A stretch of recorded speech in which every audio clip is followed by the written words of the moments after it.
Bonjour, c'est Pascal Tréfingui. Alors, c'est une vidéo qui est destinée aujourd'hui à apporter des compléments sur la vidéo sur Alain Soral et à donner quelques explications. Alors, il y a des personnes qui ne comprennent pas qu'est-ce qui a pu me prendre. En fait, ce que j'ai voulu, j'avais deux intentions en fait dans cette vidéo. D'abord, montrer aux croyants que Alain Soral, même s'il y a une part de vérité dans ce qu'il dit, dans ses analyses, tout n'est pas faux dans Soral, c'est là l'astuce du diable. C'est que bien qu'il y ait des éléments vrais dans ce que dit Soral, il trompe les croyants, c'est-à-dire en amenant les croyants vers le nationalisme, exactement comme a fait Hitler. Soral, il suit exactement la stratégie d'Hitler, c'est la stratégie des nationalistes, et je vais me l'expliquer. C'est d'amener les croyants vers le nationalisme, ce qui va forcément amener la destruction de leur civilisation et de leur religion, et je donnerai par exemple l'exemple du cas des Juifs. Deuxième chose que je voulais faire à travers cette vidéo, c'est de prendre les gimmicks de Soral, c'est-à-dire le truc rouge, le canapé, etc. Partir sur la diatribe contre les juifs, la diatribe contre les francs-maçons, la diatribe contre les homosexuels, la diatribe contre les étrangers. C'est ce que fait exactement Soral, c'est ce qu'a fait Hitler.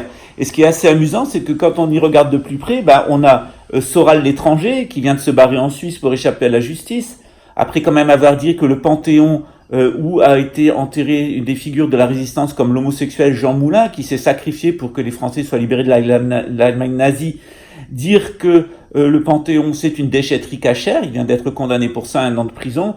Il n'a pas attaqué Jean Moulin sur le fait qu'il était homosexuel, mais ce qu'il oublie de dire, c'est que si la résistance française allait aussi bien fonctionner, c'est parce qu'il y a beaucoup d'homosexuels qui, contrairement aux communistes qui collaboraient avec les nazis, et contrairement aux nationalistes français qui collaboraient avec les nazis en 1940, les patriotes français, qui étaient souvent d'ailleurs monarchistes, et dont beaucoup d'homosexuels, eux, ils se sont sacrifiés parce qu'ils n'avaient pas de famille, et qu'une figure de la résistance comme Jean Moulin, elle a été possible justement parce qu'on nous avait demandé, à nous les homosexuels, de partir au front parce qu'on n'avait pas de charge de famille, on n'avait pas de famille à protéger, et qu'il y a eu le sacrifice de beaucoup d'homosexuels, en commençant par Jean Moulin. Donc Alain Soral qui dit que le Panthéon est une déchetterie cachère, merci. Et merci pour les gens qui sont dedans, qui sont des grandes figures de la culture française. Après, on peut discuter s'il faut un Panthéon, s'il ne faut pas un Panthéon, comment la République en fait instrumentalise des personnes pour son propre récit, son récit nationaliste d'État-nation. Bon, ça c'est autre chose. Mais je rappelle que Soral a dit que le Panthéon était une déchetterie cachère. Il a été condamné à 1 an de prison et il est parti en Suisse pour échapper à une nouvelle condamnation judiciaire. Donc ce que je voulais en deuxième partie, c'était de montrer les gimmicks de Soral. Donc le canapé rouge, les propos haineux, etc. que j'ai retourné contre lui. Alors il y a des personnes qui l'ont tout à fait mal vécu, qui se disent qu'est-ce qui lui arrive à Pascal. Il se met à être un Soral, à être agressif, etc. Effectivement, c'était voulu, c'était parfaitement voulu pour susciter une réaction et rentrer dans cette deuxième partie d'analyse qui est qu'est-ce que l'idéologie d'Alain Soral? Et Alain Soral a-t-il une idéologie et pourquoi se barre-t-il maintenant et exactement maintenant? Alors, comme je l'ai dit dans mon précédent post, Alain Soral, il commence par être à SOS Racisme. La gauche caviar, il est juif par sa mère, donc cosmopolite, de nature. D'ailleurs, Soral reviendra complètement au Talmud. Sa haine des homosexuels, c'est totalement talmudiste. Soral, il est imprégné de la pensée talmudiste et il fonctionne comme un talmudiste. D'autre part, Soral le franc-maçon, parce que la rage et la hargne de Soral contre les francs-maçons, elle est pas justifiée. Qu'on soit enragé contre les satanistes, leur volonté de créer un gouvernement mondial supranationaliste, etc., c'est tout à fait normal. Mais c'est pas le problème des francs-maçons. Par exemple, à Paris, vous avez une loge qui s'appelle la Grande Triade, qui est une loge traditionnelle, qui fonctionne de manière opérative. Elle n'a rien à voir avec le satanisme, elle n'a rien à voir avec le sionisme, elle n'a rien à voir avec le gouvernement mondial. Est-ce que Soral vous a dit que la franc-maçonnerie, elle avait été infiltrée par le satanisme et détruite de l'intérieur, tout comme le judaïsme, tout comme le catholicisme? Oui, il y a une infiltration sataniste. Mais pourquoi avoir cette obsession contre les francs-maçons? Tout simplement parce que Alain Soral voulait être franc-maçon et il n'a pas pu l'être. Donc chez Soral, même s'il y a une partie de vérité dans son analyse, et il a raison de dénoncer le satanisme dans la franc-maçonnerie, mais il y a chez lui une rage personnelle contre les francs-maçons, comme il y a une rage personnelle de lui contre les juifs, parce que c'est sa propre identité qui résonne comme un talmudiste, et ce qui est au plus profond de lui, en fait, le dérange, parce que ce qu'il a passé son temps à dénoncer, c'est-à-dire le juif cosmopolite, homosexuel, cupide, versé dans l'ésotérisme, c'est exactement ce qu'il est. C'est Soral, c'est lui-même, c'est la haine de lui-même. Et il a passé son temps à vouloir faire du buzz, depuis SOS Racisme jusqu'à son soutien au Front National, à Jean-Marie Le Pen, à nous montrer qu'il était exactement ce qu'il dénonçait. Donc c'est ça le système Soral. Soral homophobe, ça me fait bien rire. Tous les propos de Soral sur l'homosexualité, c'est une analyse talmudiste, c'est pas une analyse chrétienne, c'est pas une analyse musulmane, c'est pas une analyse humaniste, c'est même pas une analyse républicaine. Lorsqu'il parle dans une diatribe homophobe, il est pas républicain, pourtant il se dit républicain.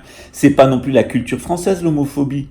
L'homophobie a été pénalisée à partir du régime de Vichy en France, sous l'influence de l'occupant nazi, de la doctrine nazie. Avant, les Français n'ont jamais persécuté les homosexuels. Même le mot homosexuel n'était pas utilisé. Il n'y a jamais eu cette espèce d'hystérie homophobe.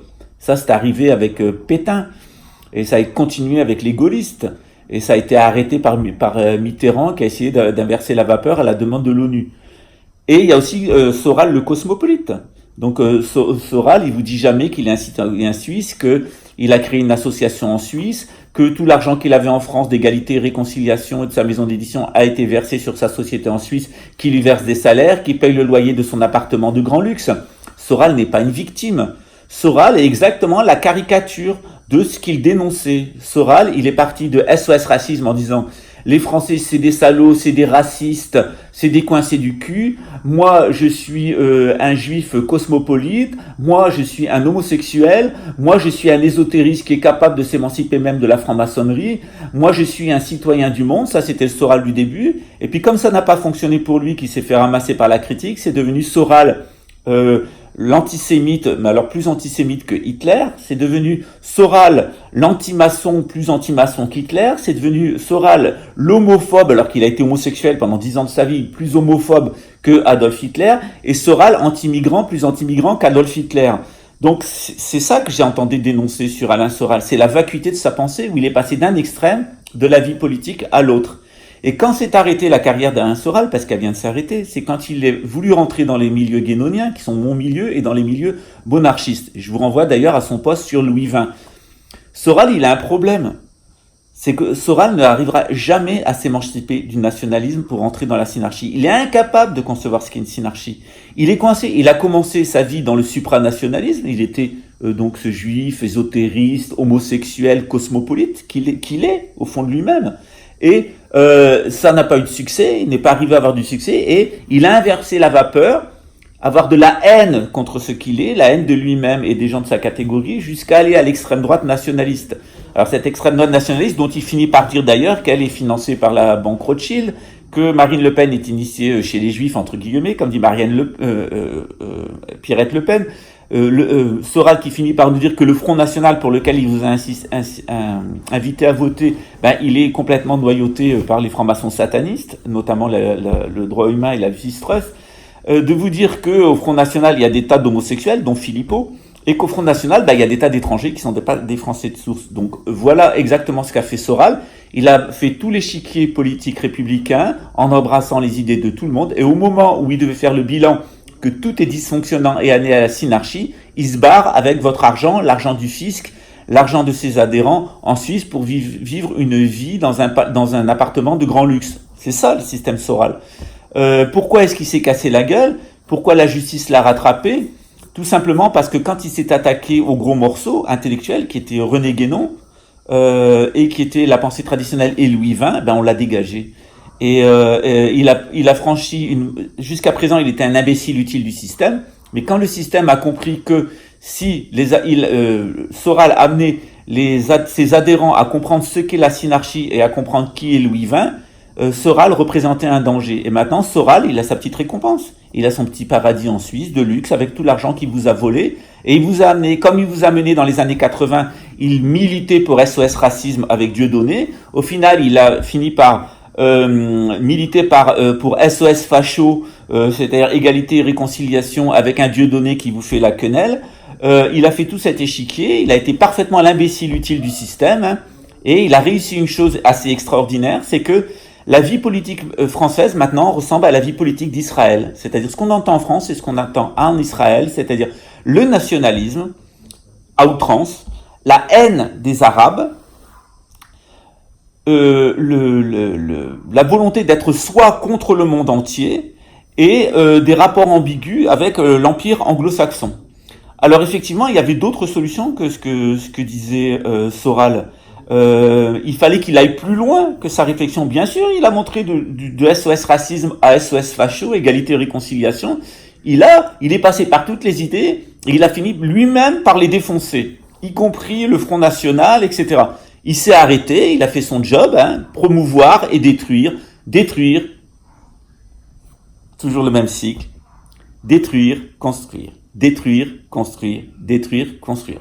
Donc, Soral a construit, était à l'intérieur de SOS Racisme qu'il a détruit. Après, il a construit Égalité et Réconciliation et la droite nationaliste française et il l'a détruite. Et il recommence par ce cycle, comme ça, tout le temps, etc. Maintenant, il est en Suisse, dans un paradis doré, avec votre argent et il vous a bourré la tête avec des idées qui sont exactement les idées de l'extrême droite israélienne.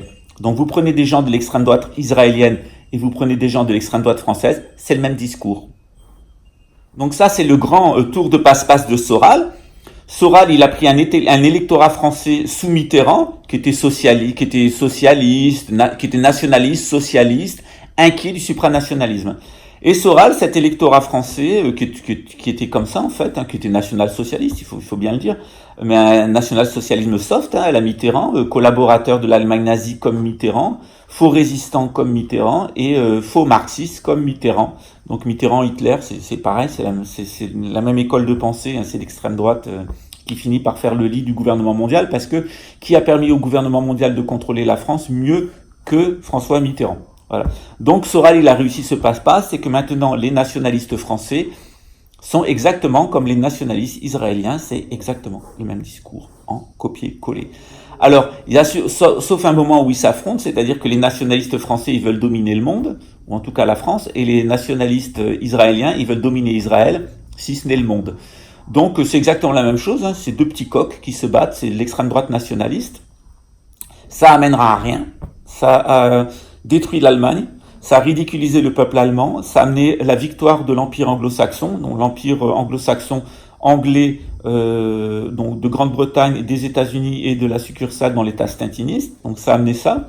Et maintenant, je vais vous expliquer pourquoi le nationalisme va amener la destruction de la culture française. Parce que souvent, c'est ce que les gens ne comprennent pas, c'est pourquoi Jésus est mort. À l'époque de Jésus, on est exactement comme à l'heure actuelle. Donc, on a un petit peuple qui a sa culture, c'est le peuple juif, il a sa culture, il a son temple, il a son espace.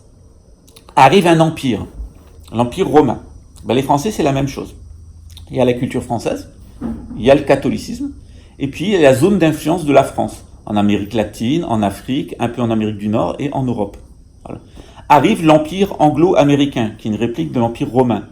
Il va occuper la France. Les États-Unis ont occupé la France, d'abord militairement, après la libération de 1940-45, et puis ensuite de plus en plus médiatiquement, économiquement, culturellement, etc. On est sous occupation de l'empire anglo-américain. C'est d'ailleurs ce que dit Soral. Tout comme les Juifs étaient occupés par les Romains, les Français, ils sont occupés par les anglo-saxons, sionistes. Alors, quelle a été la solution pour les Juifs? Et quelle a été l'erreur des Juifs? Ben, tout simplement, ils ont eu un Messie, Jésus, qui a été un Messie spirituel. Alors, manque de peau, les gens du temple et le peuple, ils attendaient un Messie politique. C'est-à-dire, on attendait un roi d'Israël qui serait le sauveur d'Israël et le vainqueur du péché qui amenait cette malédiction sur l'humanité, sur le peuple juif. Alors, ce Jésus, il arrive, on attend un homme politique, on attend un roi, et qu'est-ce qu'on a? On a un berger qui arrive, qui guide, qui mène paître ses brebis derrière lui, qui a un enseignement spirituel, un enseignement qui est tellement spirituel qu'il rentre en contradiction avec la loi. Et le clergé s'en inquiète non seulement pour l'impact politique de Jésus, parce que Jésus n'appelle pas à se révolter contre les Romains. Ah ouais. Jésus, au contraire, il dit « Rends à César ce qui est à César et à Dieu ce qui est à Dieu ». Et il dit « Soyez patients, l'Empire romain va s'écrouler, en attendant, il faut être patient ». Donc c'est ce que dit Jésus. Après, Jésus, il dit un certain nombre de choses qui sont au-dessus de la loi et qui viennent en contradiction avec la loi. Donc le clergé, il s'en inquiète. Jésus est un blasphémateur. Il y a beaucoup de choses qui sont dans la bouche de Jésus qui sont vraies d'un point de vue spirituel, mais qui, du point de vue de la loi de Moïse, du Lévitique, etc., sont des blasphèmes. Donc qu'est-ce qui se passe? D'ailleurs, on lui dit à Jésus, pourquoi tes disciples ils mangent le blé sans se laver les mains avant que la dîme soit versée au clergé. On reproche à Jésus pourquoi il fréquente des pêcheurs, des prostituées, etc. Donc Jésus ne respecte pas la loi juive, absolument pas. Il est au-dessus de la loi juive. Il a tellement d'amour qu'il n'a pas besoin de respecter la loi. C'est-à-dire Jésus, il est tellement aimant qu'il va faire du mal à personne. Et il n'a même pas besoin de se conformer à la loi tellement il est rempli d'amour. La loi, elle est faite pour les gens qui ont le cœur dur, les gens qui n'ont pas d'amour, pour leur donner une discipline. Quand les gens ont suffisamment d'amour, qui n'ont aucun égoïsme, la loi, elle va de soi. Il y a même des moments où il vaut mieux ne pas l'appliquer pour ne pas être dur de cœur. C'est le cas du Samaritain. Du bon Samaritain, par exemple, il y a un monsieur un juif qui est dans un fossé qui a été agressé. Il y a un lévite, il y a un légiste qui passe, un lévite, et puis il lui dit Dieu te vienne en aide, mais il veut pas lui venir en aide pour pas se souiller.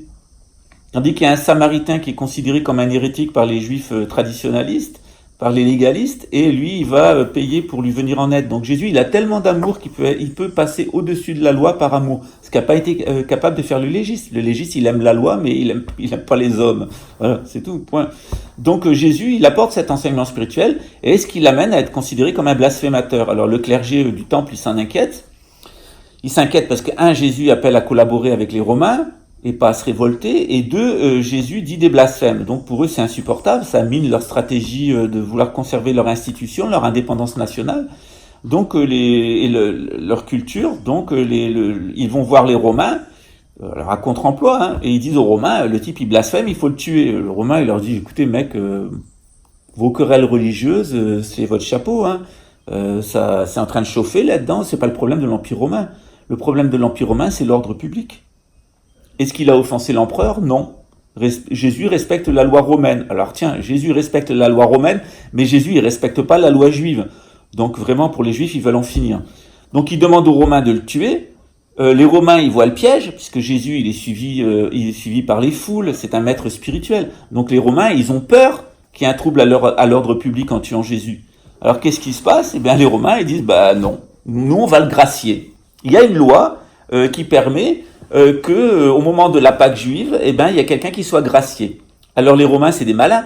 Ils mettent un nationaliste et ils mettent Jésus. Donc Jésus le spirituel, qui viole la loi juive, mais qui ne viole pas la loi romaine. Voilà, assez intéressant. Et à côté, ils mettent Barabbas, qui est un nationaliste, qui a tué plusieurs soldats romains, qui doit être mis à mort. Et Ponce Pilate, donc le procureur romain, demande: qui voulez-vous que je sauve? Jésus ou Barabbas? Et les gens choisissent le nationaliste. Et vous savez ce que fait Ponce Pilate? Il fait crucifier Jésus au-dessus de sa croix, il marque ici, J, le roi des Juifs. Jesus Nazareth Rex Judaicum. Vous comprenez le sens politique et ce qui s'est passé? Maintenant, rapportons-le à la situation actuelle. La France, dans la situation où elle est, imaginez qu'il y a un maître spirituel qui arrive. Et un maître spirituel qui vous dise: rendez aux Américains ce qui est aux Américains. Ils veulent vous voler l'argent de vos retraites? Donnez-le leur, ça fait partie de ce monde. Mais vous, soyez des bons chrétiens, soyez des bons catholiques dans votre cœur, aimez votre prochain, et donnez aux Américains ce qu'ils veulent. Peu importe, ils vous voleront, ils vous réduiront en esclavage, etc. C'est tout ce que dit Jésus. Vous, occupez-vous juste d'être des bons chrétiens et de penser au royaume de Dieu. Imaginez que le clergé nationaliste s'inquiète de ce que dit Jésus et aille voir la LICRA ou le CRIF et les Américains et les anglo-saxons américains sionistes et disent: ce Jésus, il est dangereux, il menace le catholicisme, et qu'ils veulent que les sionistes butent ce personnage-là, ce Jésus. Qu'est-ce que vont faire les sionistes? Ils vont dire: maintenant ce type il dit qu'il faut donner l'argent, il faut nous donner l'argent, il faut nous le régner, etc. Non. Alors on va demander au peuple français. Et qu'est-ce que va faire le peuple français? On va dire: ah tiens, il y a le Jésus là, il dit qu'il faut laisser BlackRock vous voler votre argent, juste vous occuper d'être des bonnes personnes, de bien accueillir les migrants, d'être des bonnes personnes, de vous aimer les uns les autres. Et qu'est-ce que dira le peuple français, le peuple nationaliste? Mettons à mort ce Jésus, mettons à mort ce Jésus. Et c'est exactement ce qui se passe avec les gilets jaunes, avec les nationalistes à la Soral. Et voilà pourquoi moi, j'ai failli être mis à mort en France, et j'ai pas de passion pour être un Christ. Je pense que les Français ne méritent pas d'avoir un Christ dans l'état actuel, et que de toute façon, c'est pas le sens de l'histoire. Qu'est-ce qui se passe? Qui demanderait la mort de quelqu'un qui dirait: Laissez votre argent des retraites. Quand moi j'ai écrit un livre en disant, on a toujours des hélicos. En fait, on est près d'un héliport ici, de Jacques Aripago. Donc quand moi je dis, laissez les sionistes faire, ne luttez pas contre eux, laissez-les vous voler. Ça ne fonctionnera pas leur truc, ça va s'effondrer, l'empire anglo-américain sioniste, il va s'effondrer comme s'est effondré l'empire romain. Mais vous, occupez-vous de ne pas vous retrouver en difficulté avec eux, parce que ça va se retourner contre vous, et soyez de bonnes personnes. Parce que si vous rentrez dans la révolte, ce qui va se passer, c'est qu'il va se passer comme avec Israël, vos institutions vont être détruites. Et en effet, c'est ce qui va se passer dans les moments à venir. Qu'est-ce que veut l'élite? Et qu'est-ce que voulaient les Romains? Les Romains, ils voulaient maintenir l'ordre. Et si leur ordre, il n'était pas respecté, ils allaient tout détruire. Et c'est exactement ce qu'on va faire les sionistes. Les sionistes, ils veulent vous plumer de A jusqu'à Z. Rien vous laisser, vous exterminer exactement comme les Romains. Si vous vous révoltez, si vous vous rebellez, qu'est-ce qui va se passer? Il va se passer une guerre civile, comme en l'an 70. Les nationalistes étaient réfugiés dans la forteresse de Masada. Les Romains sont venus au pied, ils les ont assiégés, et au bout d'un moment, ils ont exterminé tout le monde. Il n'y a qu'une seule personne qui a survécu, c'est Fabius Joseph, il est devenu historien, et il est passé chez les Romains, et c'est le seul qui, dans ses pseudo-écrits, parce qu'on n'est pas sûr qu'il en soit vraiment l'auteur, parle de Jésus d'un point de vue historique. Voilà ce qui s'est passé pour les nationalistes. Ils sont allés à l'extermination. Les nationalistes, ils sont rentrés dans le temple de Jérusalem pour se défendre et invoquer Dieu et d'aider la nation juive, et il y avait un tel état d'anarchie qu'ils ont foutu le feu au temple, et le temple a brûlé. Et qu'est-ce qu'il en est résulté? L'interdiction pour les Lévites, c'est-à-dire ceux qui ont été les dépositaires de la loi juive et du sacerdoce juif, de rentrer en Palestine, enfin terre promise, jusqu'à la destruction de l'Empire romain. Et c'est exactement ce qui va se passer avec les nationalistes. Les nationalistes, ils vont vous amener à la guerre civile. Les nationalistes, ils vont se faire exterminer, et les nationalistes vont créer des conflits avec notre occupant qui vont amener la destruction et l'incendie du Vatican. Et c'est exactement ce qui est prophétisé. Ce qui est prophétisé, c'est un mouvement nationaliste en Europe qui amènera un affrontement entre musulmans et chrétiens, qui sera tout à l'avantage des sionistes, parce que c'est ce que veulent les sionistes, c'est la phase 3 du plan Pike, c'est un affrontement entre les chrétiens et les musulmans sur la question d'Israël, et l'extermination des musulmans et l'extermination de la France. Donc c'est ce qui va se passer. Et je peux vous assurer d'une chose, c'est que le Vatican, il va flamber, et les églises, elles vont flamber. Comment est-ce qu'on peut sortir de cette situation? Et c'est ce qu'essaye de faire Louis XX. On essaye de sortir de cette situation en disant aux Gilets jaunes, votre révolte, elle est légitime. Que vous soyez contre la superfiscalisation, la soumission à l'empire anglo-saxon, tout ça, Louis XX, il est d'accord avec ça. Et moi, je suis d'accord avec ça, c'est vrai. Mais dans la situation actuelle, se révolter contre ce système, c'est pas la bonne solution.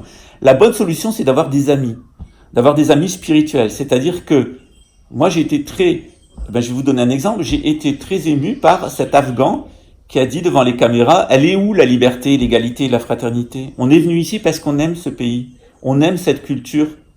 Non seulement on voulait vivre bien, mais on croit aux idéaux chrétiens de la civilisation catholique, chrétiens de la civilisation française. On croit en ça. Et ici, on a retrouvé quoi? Des nationalistes en uniforme, des petits flics minables, qui leur donnent des coups de pied dans la figure, qui les matraquent. Encore une fois, les nationalistes ne vont apporter que la haine. Comment renverser le nouvel ordre mondial? Le nouvel ordre mondial, il nous tente, il nous envoie des tas de migrants pour voir si on est des bons chrétiens. Eh bien, les accueillir chrétiennement, et leur dire, ok, on vous accueille chrétiennement. On va pas faire comme les bobos des villes qui vous ont rejeté dans les banlieues et qui veulent vivre dans leur petit paradis doré sans s'occuper de la misère sociale en banlieue. On veut pas être des bobos des campagnes qui veulent vivre dans leur petite campagne républicaine en rejetant les migrants de l'autre côté du mur de l'Union européenne, de l'autre côté de la Méditerranée. Non, on va vous accueillir, on va vous apprendre notre culture, on va partager la vôtre, et vous et nous ensemble qui sommes des victimes du nouvel ordre mondial, on va attendre l'affaiblissement du nouvel ordre mondial, et au bon moment, on va reprendre le dessus, vous et nous ensemble, et on va faire tomber ce système parce que historiquement, il est condamné. Ça, c'est la solution la plus sage, c'est la solution que propose Louis XX. Est-ce que Louis XX a appelé à la guerre civile, à l'insurrection, etc.? Non, il a appelé au maintien des valeurs chrétiennes. Il a appelé à accueillir les migrants et en faire pas des citoyens de la République, mais des sujets du roi de France. J'ai une amie qui est allée la voir, pour une amie peintre, dont je ne citerai pas le nom, qui lui a dit: Monseigneur, il y a des tas de musulmans qui ont de la peine parce que les gens qui sont autour de vous, il y a beaucoup de nationalistes qui sont dans la haine de l'islam. Et qu'est-ce qu'a dit le roi? Le roi l'a dit: au contraire, ces musulmans, amenez-les-moi, et ils vont comprendre que le roi de France, il est aussi le roi des musulmans, il est le roi de la France, il n'est pas le roi des Français. Il est le roi de France, d'un lieu géographique qui s'appelle la France, dans lequel il peut avoir des musulmans, il peut avoir des juifs, il peut avoir des chrétiens, etc. Il est le roi de la France. Il n'est pas le roi des Français. C'est pas un roi nationaliste. C'est pas le roi d'une ethnie, d'une race, d'une culture. C'est le roi de la France, d'un ensemble géographique. Et j'ai trouvé la réaction de Louis XX admirable. Alors vous savez que Soral a fait une petite publication sur Louis XX avant de se casser en Suisse, où il a atteint la ligne rouge. La ligne rouge pour le système, c'était de parler de Louis XX et c'était de parler de la synarchie. Si Soral véritablement avait été honnête intellectuellement, il serait venu discuter avec moi, on n'aurait pas parlé de la monarchie, de la synarchie, de Louis XX et de la prophétie de France, et il serait passé de notre côté. Vous savez ce qu'a fait Soral? Plutôt qu'être un héros politique, d'aller en prison et de sortir de prison avec une figure de résistant, ce qui est quand même être un homme, être viril au sens romain, comme il le dit lui-même, non, il s'est comporté comme une lopette. Il est parti en Suisse, la queue entre les jambes, avec le pognon qu'il a fait en France. Comme Cohn-Bendit, qui après avoir fait la révolution de 68 contre De Gaulle, s'est cassé en Allemagne avec le fric qu'il avait fait en France. Cohn-Bendit, le pédophile, entre parenthèses, le gauchiste, etc. Exactement la même catégorie d'origine juive, mais apostat, exactement la même catégorie de personnes que Soral. Donc Soral, c'est un Cohn-Bendit de droite, et il vous a démontré exactement ce qu'il est. Soral n'a jamais été un homme politique, Soral n'a jamais été quelqu'un de chrétien, Soral n'a jamais été français, Soral c'est une petite lopette qui a fait du fric et qui maintenant s'est barré la queue entre les jambes. Parce que les véritables personnes qui sont opposants au nouvel ordre mondial, c'est-à-dire nous les synarchistes, et les gens qui sont véritablement les défenseur de la France, c'est-à-dire nous les synarchistes, eh bien, Soral, il n'est pas capable de rentrer dans nos rangs parce qu'il ne tient pas intellectuellement. Il ne tient pas parce que il aurait été beaucoup plus simple pour lui de faire comme moi j'ai fait, de dire, je suis juif d'origine, pas à 100%, j'ai 15% de sang de juif. Mon arrière-grand-mère est juive, mais de Judée.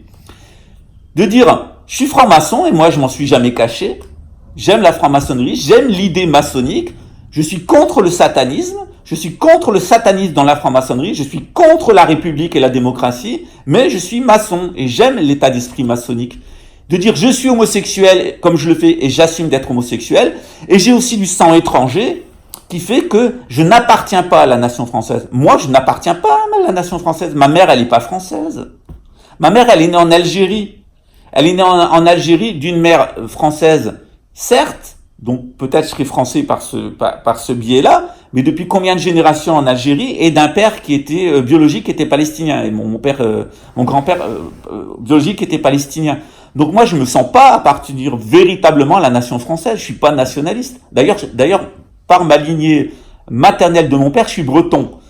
Donc si on se passe du point de vue de la virilité et des hommes, c'est-à-dire de la sédentarité, moi je me sens plus breton et grand breton, et j'attends qu'une chose, c'est que les Allemands, les anglo-saxons et les talmudistes dégagent de la Grande-Bretagne, en tout cas se soumettent, et que dans ce grand espace britannique, en fait, l'espace des Bretons, l'espace naturel, entre parenthèses, des Bretons, qui est l'Atlantique, qui est la Bretagne, la Grande-Bretagne, le Canada, qui est l'espace où notre culture traditionnelle s'était développée bien avant l'invasion romaine. C'est notre culture, avec aussi les Scandinaves. On a une unité intellectuelle, on a une unité civilisationnelle ensemble qui est très ancienne, qui date de l'empire des mégalithes. Eh bien, nous, ensemble, c'est notre culture, c'est notre civilisation. La civilisation de Stonehenge, on la connaît, on sait comment elle était, on sait comment elle fonctionnait. Donc moi, je ne me sens pas appartenir à la nation française, et je ne serai jamais un nationaliste. J'appartiens à une civilisation qui est la civilisation mégalithique, la grande civilisation mégalithique hyperboréenne, certes, mais si je devais appartenir à une nation, ça serait une nation par les femmes. Alors qu'est-ce que c'est ma nation par les femmes? J'ai fait mes analyses ADN pour le savoir, et quand je me suis intéressé à mon ADN mitochondrial, mon ADN des femmes, eh bien les gens qui partagent mon ADN féminin, ils sont en Éthiopie et en Arabie Saoudite. C'est-à-dire que par mon père, J'appartiens à une grande civilisation de sédentaires qui est la civilisation mégalithique de l'Hyperborée. Et par ma mère, j'appartiens à la famille d'Abraham, à la famille sumérienne, à la famille originelle des femmes, qui est toujours présente dans le sang des femmes qui sont en Arabie et qui sont en Éthiopie. Donc cette synthèse entre les deux, cette synthèse du sémitisme, de l'apport du sémitisme, et de l'autre côté de l'Hyperborée. Pourquoi j'en suis venu à faire des vidéos sur Internet pour discuter avec vous de mon point de vue? Parce que, je suis pas nationaliste. Je pense qu'on avait une très grande civilisation qui était la civilisation hyperboréenne, qui était la civilisation occidentale, la civilisation du Nord, cette grande civilisation des mégalithes. Et il faut la redécouvrir, il faut comprendre son mode de fonctionnement. On peut comprendre qu'on peut la restaurer. Et d'autre part, du point de vue du nomadisme, donc du côté féminin, en fait, pour moi, eh bien, je suis un admirateur du sémitisme. J'adore le judaïsme, j'adore la pensée chrétienne de Jésus, j'adore l'islam. Et ces deux éléments en moi, ils me permettent d'avoir une construction intellectuelle qui n'est pas une construction de haine, de dire oui, on a cette grande civilisation des mégalithes, on a cette civilisation hyperboréenne de nordique, c'est notre identité fondamentale en tant qu'homme. Clair, mais à l'intérieur de nous, en tant que femme, dans notre côté féminin, on a tout ce charme des religions du sémitisme, on a tout ce charme de cette sagesse qui nous vient des sémites. Et les deux ensemble, on peut construire quelque chose. Et on l'a déjà fait dans le passé. La civilisation française, c'est ça.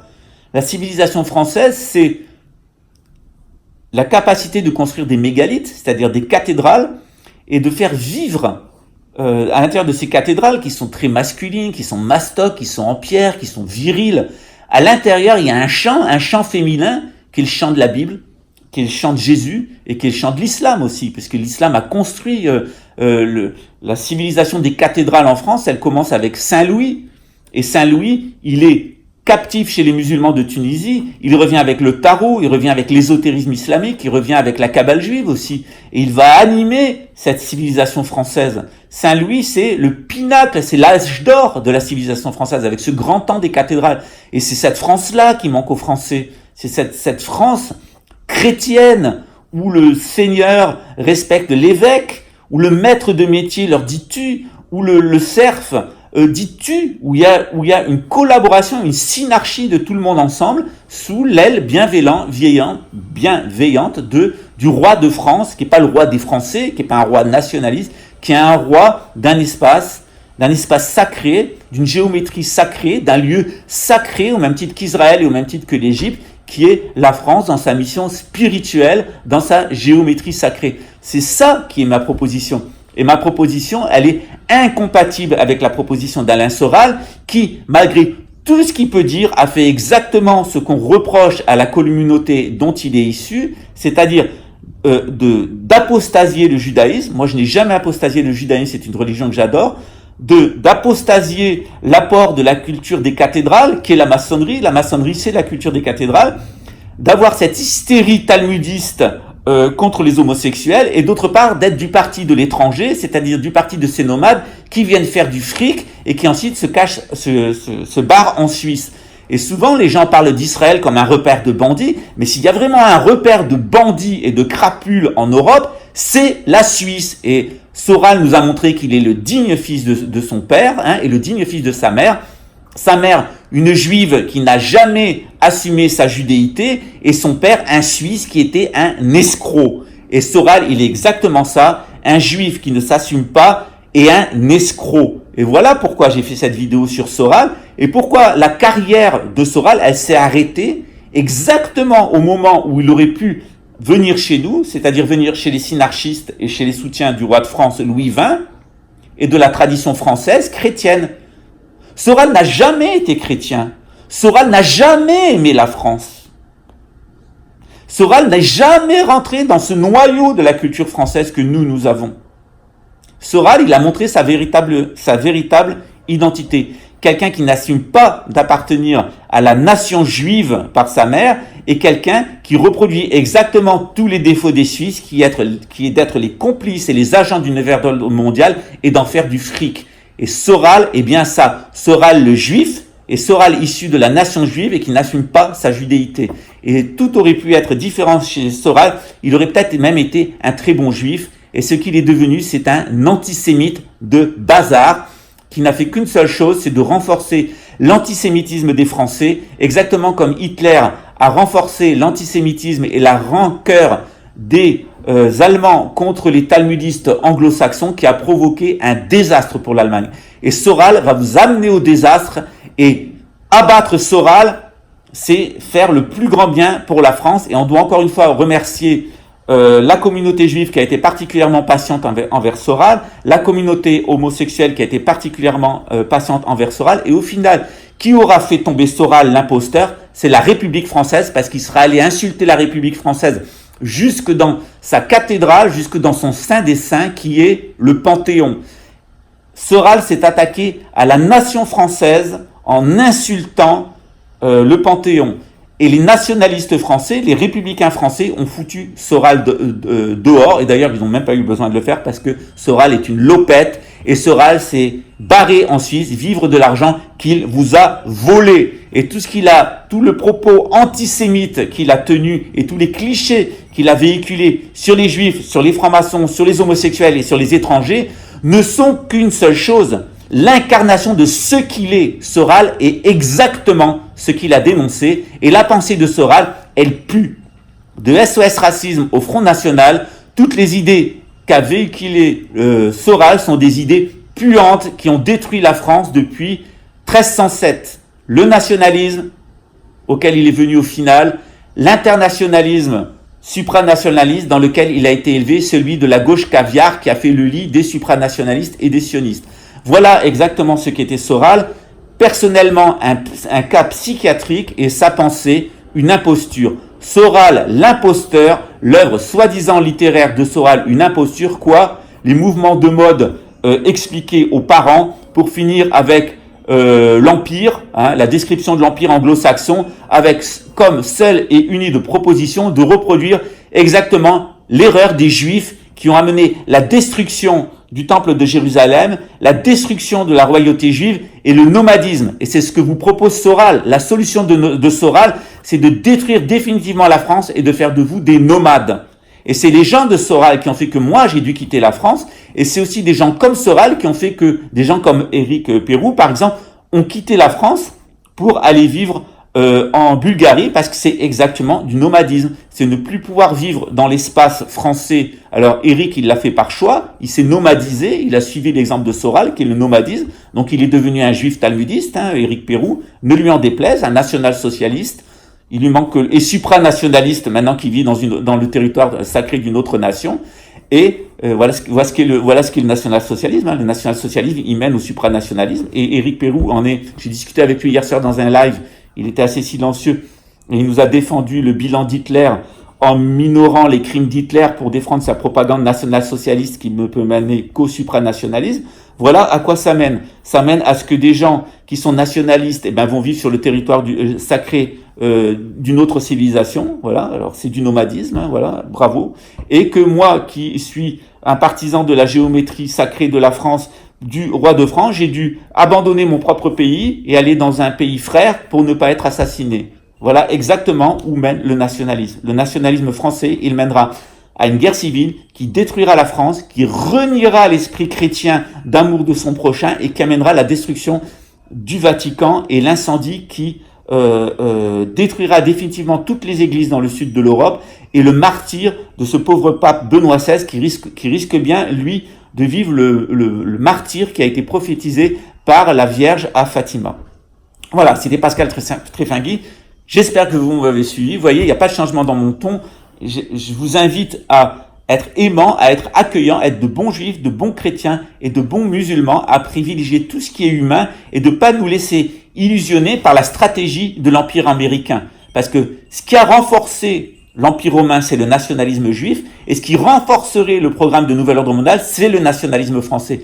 Le Nouvel Ordre Mondial français, il a besoin du nationalisme. Le nouvel ordre international, il a besoin du nationalisme français. Et c'est bien pour ça qu'il finance Le Pen, qu'il finance les mouvements nationalistes en France, et c'est bien pour ça que Marine Le Pen a été élue la femme de l'année 2017 ou 2018, je sais plus, par The Times Magazine, qui est une propriété de l'élite anglo-saxonne.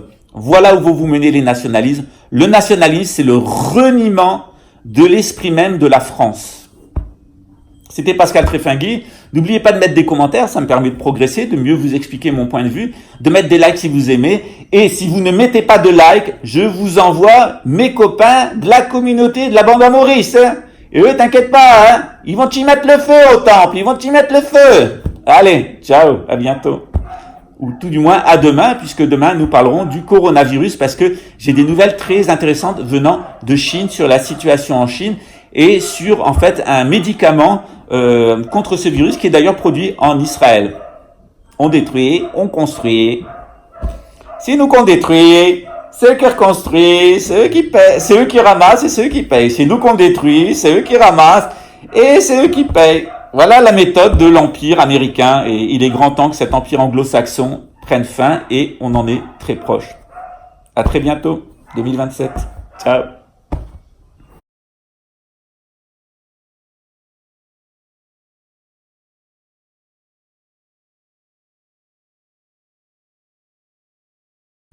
Voilà, j'espère que vous avez bien compris mon propos. Je vais faire un petit récapitulatif qui est enregistré plus tard parce que la production m'a dit que j'avais pas forcément été très clair. En fait, il y a deux possibilités.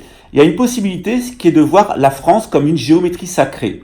C'est-à-dire la France est un lieu sacré avec sa géométrie et il y a là un roi de France, un synarque qui est là et qui permet à deux choses. Il permet de construire une structure de sédentaire avec des cathédrales, avec des mégalithes, etc., pour se sédentariser et vivre de notre agriculture.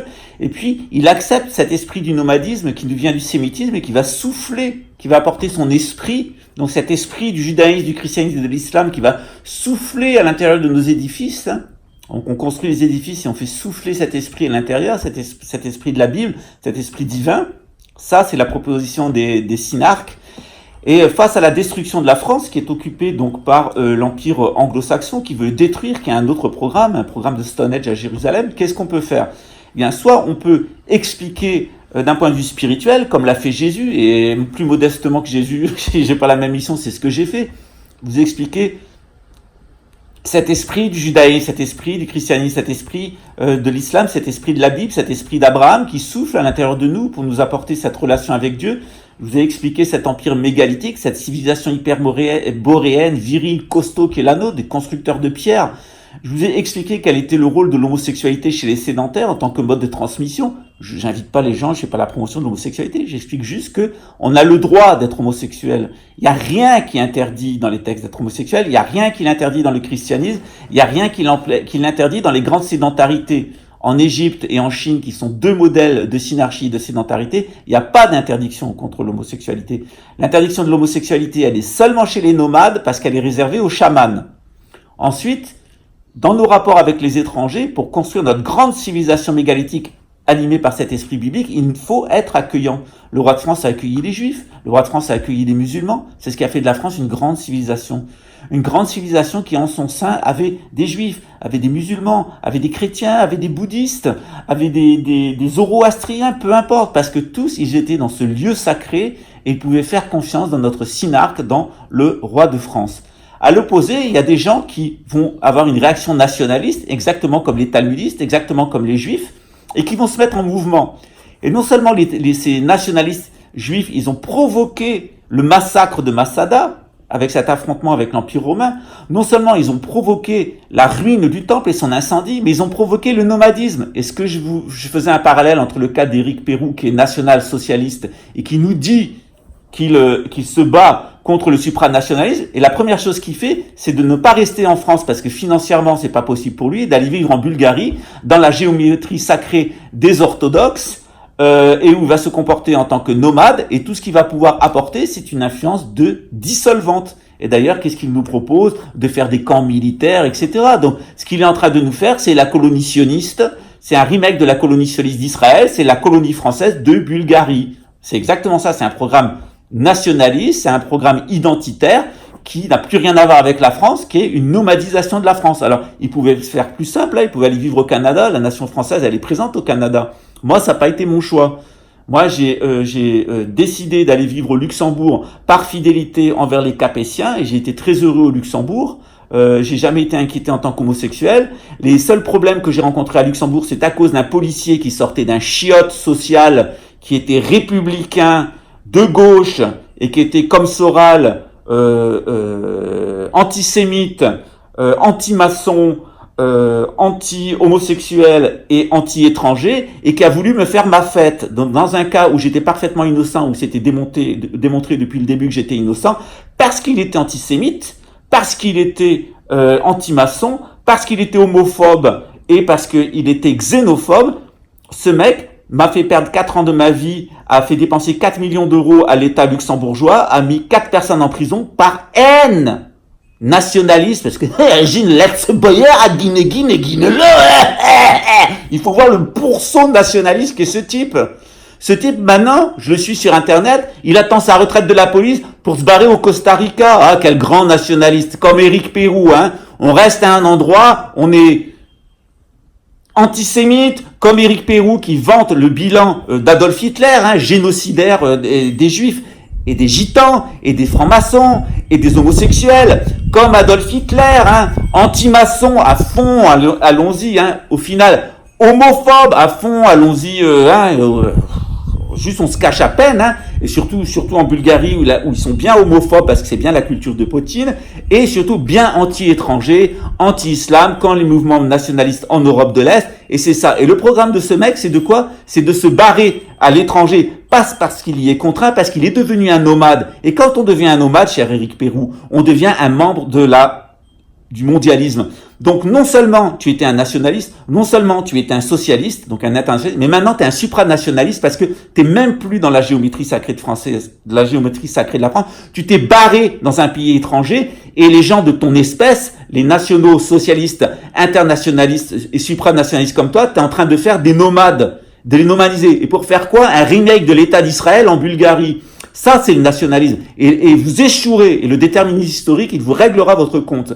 Parce que la seule solution, c'est de rester en France, de valoriser notre culture, d'accueillir les gens qui viennent, de faire le gros dos face au gouvernement mondial, parce qu'en 2027, le gouvernement mondial, il va s'effondrer. Donc soit on a la possibilité de rester là, et ça va être difficile, et il y aura des survivants, il y aura 30 millions de survivants, ça sera difficile, mais c'est un devoir de rester là. Moi, c'était où on m'assassinait, où je partais. Et je suis parti pour vivre dans un État, dans une synarchie sœur. Le Brésil, c'est une synarchie sœur. Ici, il y a 35% des Brésiliens qui sont monarchistes. La famille royale, il y avait eu un référendum pour le retour de la famille royale au pouvoir. Les républicains ont fait annuler le référendum 15 jours avant parce que tous les sondages disaient qu'il y avait eu un retour de la monarchie. Donc ici, en Amérique du Sud, on a la culture française. Le Brésil, c'est une civilisation sœur de la civilisation française. Ce qui a été la civilisation française des cathédrales, celle de Saint-Louis, celle des grands rois qui ont fait la France, elle existe, ça s'appelle le Brésil, qui est la descendante de la civilisation française. C'est pour ça que pour protéger ma vie, et aussi par confort, c'est mon propre confort, j'ai eu la possibilité de trouver cet asile politique et économique au Brésil. Et je suis pas du tout mécontent d'avoir fait ce choix. J'étais aussi allé vivre au Canada. J'ai goûté au nationalisme français, c'est-à-dire quand on est une nation au sein d'un empire. J'ai pas eu envie d'être le membre d'une nation au sein de l'empire anglo-saxon. J'ai préféré venir dans l'hémisphère sud pour vivre dans une civilisation sœur de la civilisation française des cathédrales, qui est la civilisation brésilienne. Alors bien sûr, la civilisation brésilienne, elle n'est pas en très bonne santé, hein, parce que les nationalistes, qui sont les copains des Américains, sont en train d'affaiblir ce pays, par exemple avec Jair Bolsonaro et les républicains, on retrouve toujours les mêmes. Mais il y avait une autre possibilité, et pour les personnes qui ne comprennent pas pourquoi j'ai eu ce clash avec Éric Pérou, c'est parce que moi je pense que Éric Pérou n'est pas un sujet de France, il est un nationaliste français. Et son nationalisme l'a amené au socialisme, l'a amené au supranationalisme et lui fait faire l'apologie du système hitlérien, avec un aveuglement total sur ce qu'a été l'Allemagne nazie, le rôle d'Adolf Hitler comme chaman, comme drogué, comme agent de l'élite. Donc cet aveuglement, il est tel qu'il le pousse pour disculper Hitler et vanter le système national-socialiste d'Hitler, à nier que il y a eu une extermination des Juifs, une extermination des Gitans, une extermination des homosexuels. Pourquoi? Parce que ça le gêne, parce qu'il aimerait exterminer les Juifs, il aimerait exterminer les maçons, il aimerait exterminer les homosexuels, il aimerait exterminer les étrangers, parce qu'il n'est pas quelqu'un de France, c'est un nationaliste. un nationaliste qui idolâtre sa propre culture, qui est passionné par son propre sang familial, jusqu'à faire du paramilitaire avec des guignols orthodoxes dans un pays étranger. C'est ça sa proposition. Et bien ça, c'est exactement Soral. C'est faire du fric en France et quand on peut plus y survivre, se barrer à l'étranger. Donc Alain Soral, c'est le maître à penser d'Éric Pérou. J'ai accepté de discuter avec eux hier soir dans un live. J'ai entendu de tout, c'est-à-dire j'ai été obligé de remettre la mosquée, la synagogue et l'église au milieu du village, les mégalithes au milieu du village, parce que ce groupe-là était ouvertement antisémite, ouvertement anti-maçonnique, donc contre la civilisation des mégalithes. Quand on est qu'on soit contre le satanisme, je le comprends, mais qu'on soit contre la maçonnerie, c'est débile. Au contraire, il faut aider la maçonnerie à se désataniser pour retrouver sa vocation de constructeur de mégalithes. Ces diatribes contre les homosexuels, alors ils hallucinent, et alors en plus, l'argument qu'ils ont contre les homosexuels, c'est d'aller chercher la loi juive, la loi du Lévitique, exactement ce que font les talmudistes. Donc, les nationalistes français, vous savez pourquoi ils n'aiment pas les sionistes? Parce qu'ils sont exactement de la même catégorie, c'est deux sortes de nationalistes qui s'affrontent. Et qui a fait mieux le lit des nationalistes israéliens que les nationalistes allemands? C'est Hitler qui a permis l'avènement de l'État d'Israël. Donc ces nationalistes qui maintenant sont partis à l'étranger, tant mieux qu'ils se barrent, parce qu'ils ont fait assez de mal en France en étant des candidats sur les listes électorales du Front National. Donc après avoir pourri notre pays, maintenant ils sont partis dans un autre pays, qui est la Bulgarie, pour pourrir le pays où ils sont accueillis avec exactement la même mentalité qui a amené à la constitution de l'État d'Israël, parce que le nationalisme, l'internationalisme et le supranationalisme, c'est la même chose. Et que quand on rentre dans le nationalisme, on va au supranationalisme. C'est une suite logique. Donc on ne sortira pas la France de la situation actuelle dans laquelle elle est par le nationalisme. Et certainement pas un nationalisme hypocrite qui se barre à l'étranger pour des raisons financières. Voilà, les choses étant dites, maintenant, le mégalithe est remis au milieu du village celtique. Et c'est très bien comme ça. À bientôt.